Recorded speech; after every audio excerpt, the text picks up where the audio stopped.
Something huge just happened with Fallout 76. Bethesda has officially announced that the slasher is coming to Appalachia on September 15th. And yes, we've got a new horror storyline, new enemies, a new power armor set, a new weapon called the Super Slasher, graves to dig up, clues to find, and a whole lot of murderous lunatics running around Appalachia. But honestly, that's not the biggest news in this announcement, because buried underneath all of that is something that could have a much bigger impact on Fallout 76 going forward.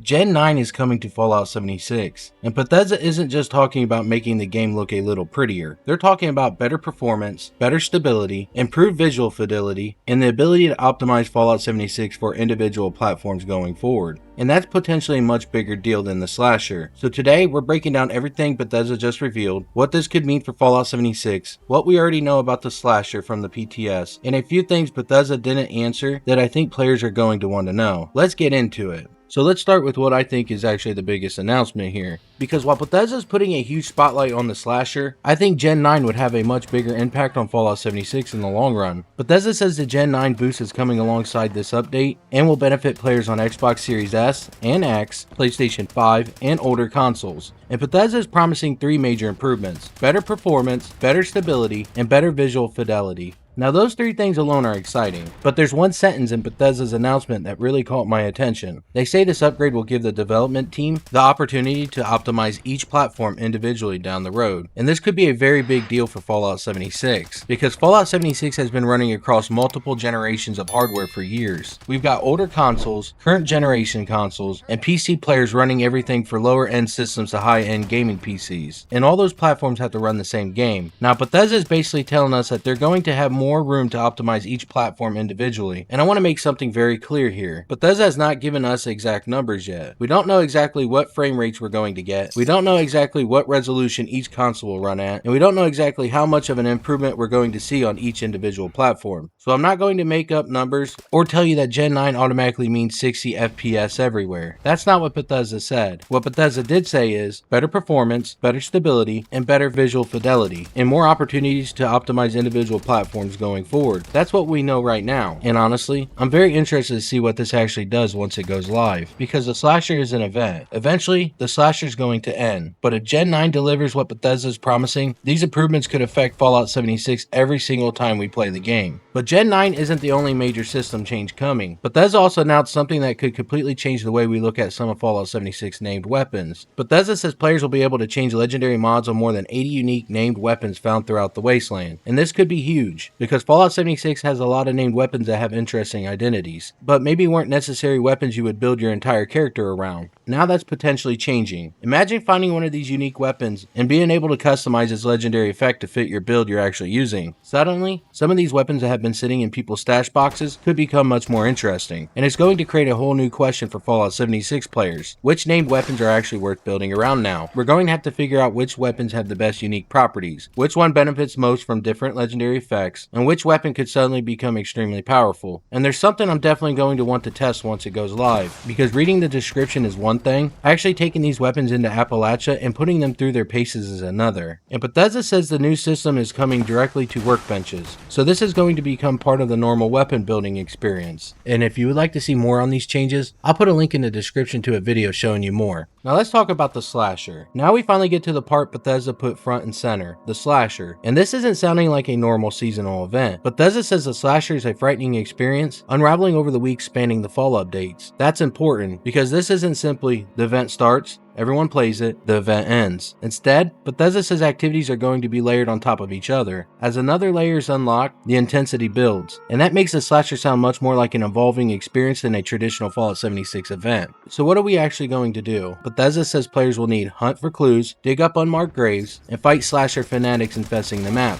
Eventually, all this leads to a confrontation with the PINT-SIZE imposter himself, and the final confrontation gives players a chance to earn some pretty interesting rewards, including a unique power armor set, a brand new weapon called the Super Slasher, And this is where things get especially interesting if you're following our PTS coverage, because we've already seen pieces of this content during testing. We've seen the grave digging mechanics, we've seen the maps, we've encountered the pint-sized phantom enemies, we've seen how some of these activities work, we've tested some of the weapons and rewards. So now that Bethesda has officially announced the slasher, we can separate what we discovered during testing from what Bethesda has officially confirmed. And now there's no question, the slasher is coming September 15th. This is where things get really interesting. We've already experienced a portion of this content on the PTS, so we have a pretty good idea what Bethesda means when they say the slasher fanatics will be infesting Appalachia. We've encountered the new pint-sized phantom factions, including hijackers, destroyers, suiciders, and ringleaders. And these aren't normal enemies either. We've encountered level 125 enemies, including a level 125 mini-boss in power armor. We've also tested the grave digging mechanics, the maps, and the daily ops changes. So when Bethesda says these fanatics are going to infest the map, we've already seen that concept in action. The big difference now is Bethesda is officially bringing it to the live game and building additional layers into it throughout the fall update. And eventually, all this leads to the confrontation with the pint-sized imposter, where players can earn the unique power armor set and the super slasher weapon. So we already know where this is going.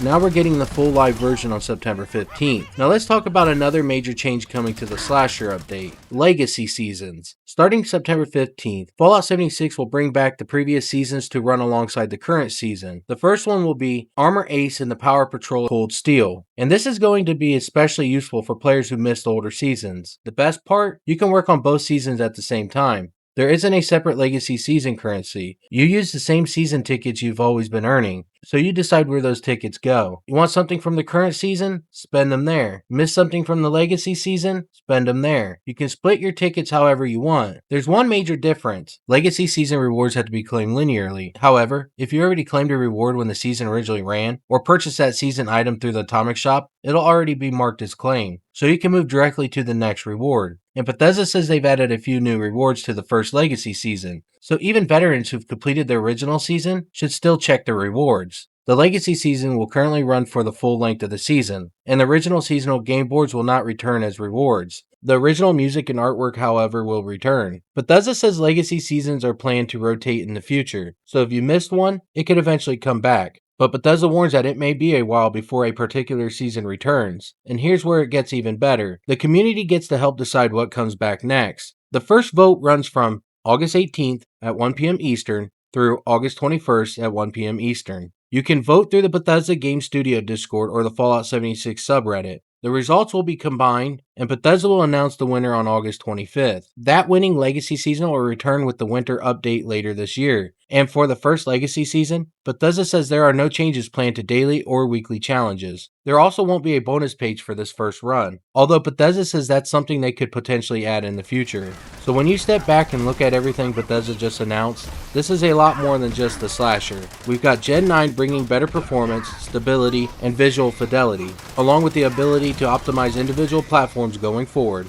We got unique weapon crafting, allowing legendary mods to be changed on more than 80 unique named weapons. We've got the slasher, bringing a multiple week infestation to Appalachia, new enemies, graves, clues, the pint-sized imposter, a new power armor set, and the super slasher. And now we've got Legacy Seasons, giving players another way to earn rewards from seasons they've missed. And honestly, that makes this update so interesting. It's not just one big feature, it's several major system and content updates arriving together. For me, the slasher is the biggest piece of new content. We've already tested a portion of it on the PTS, so I'm really interested to see how the live version compares. But Gen 9 is still the thing I'm watching the closest, because the slasher will eventually end. Gen 9 could affect Fallout 76 every single day. If Bethesda delivers on improvements they're promising, this could be one of the most important technical upgrades the game has received. And then we got unique weapon crafting. This could completely change which named weapons players considered worth using. We're going to have to see which of these 80 plus weapons really benefit from the new system. So September 15th is shaping up to be a very big day for Fallout 76. Gen 9, unique weapon crafting, the slasher, Legacy Seasons, and we've already got a preview of some of this through the PTS. Now we're going to see what actually makes it into the live game. And don't forget about the Legacy Season vote running August 18th through August 21st, with the winner being announced on August 25th. There's a lot coming, and we'll be here to break it all down. And like always, thank you so much for watching. Have an amazing day, take it easy, and I'll see you in that next video.